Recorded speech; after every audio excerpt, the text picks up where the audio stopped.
quando a gente não está no processo de autoconhecimento, que é o que acontece com a maioria das pessoas. A maioria das pessoas hoje da nossa sociedade estão adormecidas. E aí, como que o inconsciente coletivo faz para se manifestar? Por meio do sintoma, por meio da dor. Então, se nesse momento você está sentindo dor, você está sentindo a sua vida ser balançada, tenha certeza que isso é um convite para que a gente continue no nosso processo evolutivo, rumo às divindades que nós somos. Eu adoro aquela frase que fala que todos nós na Terra somos deuses com medo. Estamos vivendo esse céu de tensão, que eu já conversei anteriormente aqui. Estou trazendo graficamente, que é uma coisa que eu costumo fazer, né? Que é uma estrutura que na astrologia a gente chama de quadratura T, que seria o movimento mais desafiador em termos de aspectos que nós temos. Bom, tem uma quadratura T envolvendo Vênus, Saturno e Júpiter e Marte.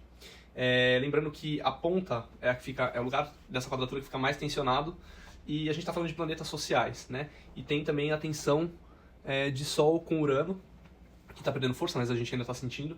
Então a gente está falando de inconsciente coletivo, a gente está falando de coletividade, a gente está falando de sociedade.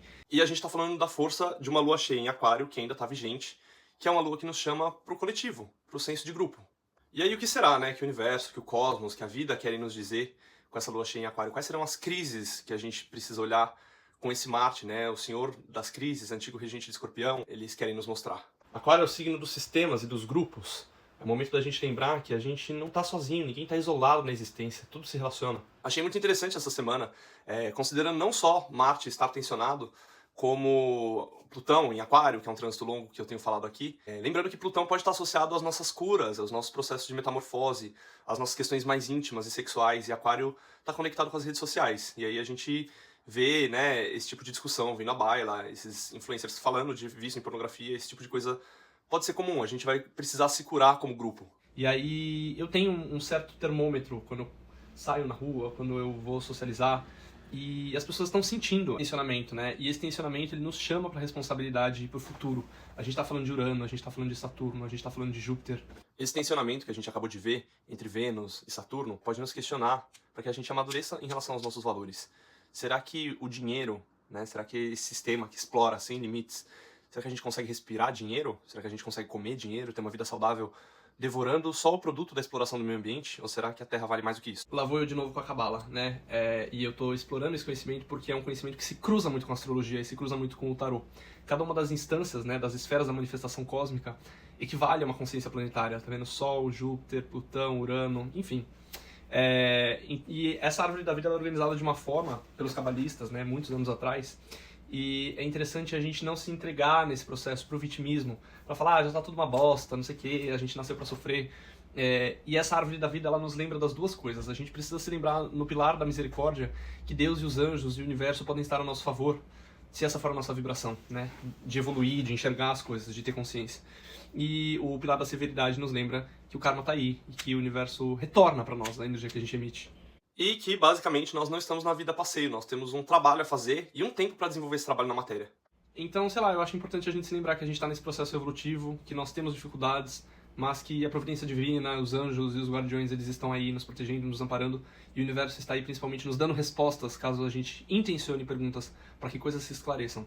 Aproveitando que Júpiter e Saturno estão tensionados, eu questiono com qual frequência você intenciona perguntas para o universo. Você se comunica com o Criador e pede para que ele te traga claramente uma resposta sobre o seu caminho? Porque todas as vezes que eu fiz isso, funcionou. Talvez a resposta não tenha vindo exatamente do jeito como eu gostaria, mas ela se apresenta. Ou por meio de algum sonho, ou por meio de alguma porta que se abre. O próprio tarô é um oráculo que eu acho muito interessante, porque você questiona diretamente a espiritualidade e você tira aquelas cartas em posicionamentos, o que facilita o nosso compreender racional sobre a resposta que está sendo dada por uma força superior.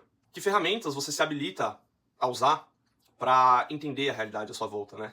E a realidade à nossa volta, ela pode ser bastante oculta. Somente os ignorantes vão achar que a realidade está toda, nossa, super exposta. Tem muitas coisas da realidade que estão ocultas, que demandam um olhar mais atento, um olhar mais simbólico. De novo, de volta à Cabala, onde a gente vive no mundo físico é só, assim, 1% da existência. Ai, meu Deus. Que é essa esfera aqui, ó. Essa última esfera aqui. O resto são níveis abstratos, arquetípicos de existência. O próprio mundo material também é atravessado por todos esses níveis menos fáceis, menos óbvios da gente atingir.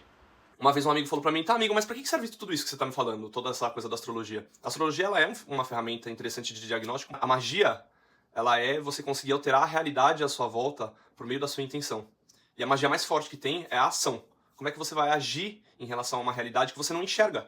O nosso principal problema, enquanto humanidade, é a nossa falta de consciência. O caminho da evolução é um caminho inevitável. A gente pode postergar, mas a gente não pode evitar que a gente vai evoluir, que um dia a gente vai se tornar divino, e um dia a gente vai se tornar o todo de novo, e aí um dia o todo vai explodir de novo num novo Big Bang, de um novo universo manifestado. É isso, valeu, beijos, bom fim de semana.